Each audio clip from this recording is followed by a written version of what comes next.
Hello guys! Welcome back sa ating vlog! Ngayon ay may pupuntahan tayong isa sa mga pinakasikat na lugar dito sa Eastern Visayas. Papunta tayo ngayon sa San Juanico Bridge, ang tulay na nagdurugtong sa Leyte at Samar.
Ang San Juanico Bridge ay isa sa pinakakilalang tulay sa Pilipinas. Ito ang nagdurugtong sa dalawang isla ng Visayas, ang Samar at Leyte.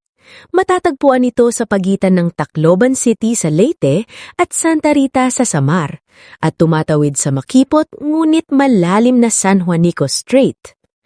Sinimula ng konstruksyon ng tulay noong taong 1969 at natapos ito noong 1973.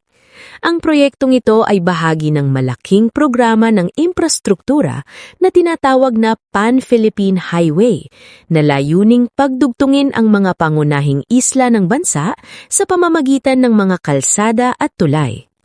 Ang San Juanico Bridge ay may habang humigit kumulang 2.16 kilometro, kaya noong panahon ng pagtatayo nito, ito ang pinakamahabang tulay sa Pilipinas na nakatayo sa ibabaw ng dagat.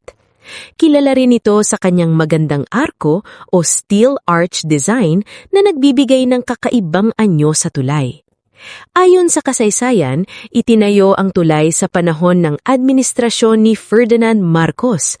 Madalas ding sinasabi na ang tulay ay simbolo ng pagmamahal niya sa kanyang asawa, na si Imelda Marcos, na ipinanganak sa Leyte. Dahil dito, may mga kwento na ang tulay ay ginawa upang mas mapadali ang pagbiyahe papunta sa kanilang probinsya. Bukod sa kasaysayan nito, napakahalaga rin ng San Juanico Bridge sa ekonomiya at transportasyon ng rehiyon. Ito ang pangunahing daanan ng mga sasakyan na naglalakbay sa pagitan ng Samar at Leyte. Dahil dito, mas naging mabilis ang pagdadala ng mga produkto, serbisyo at turismo sa Eastern Visayas. Sa kasulukuyan, ang San Juanico Bridge ay hindi lamang isang mahalagang tulay para sa transportasyon, kundi isa rin itong tanyag na destinasyon ng mga turista. Maraming bumibisita dito upang makita ang magandang tanawin ng dagat, lalo na tuwing paglubog ng araw. Sa gabi naman, mas nagiging kahanga-hanga ang tulay dahil sa makukulay na ilaw na nagbibigay buhay sa buong istruktura. Sa mahigit 50 taon ng kanyang pag-iral, nananatiling simbolo ang San Juanico Bridge ng koneksyon, pag-unlad at pagkakaisa ng mga isla sa Pilipinas. Isa itong patunay kung paano ang isang tulay ay hindi lamang nagdurugtong ng mga lugar, kundi pati na rin ng mga tao at kultura.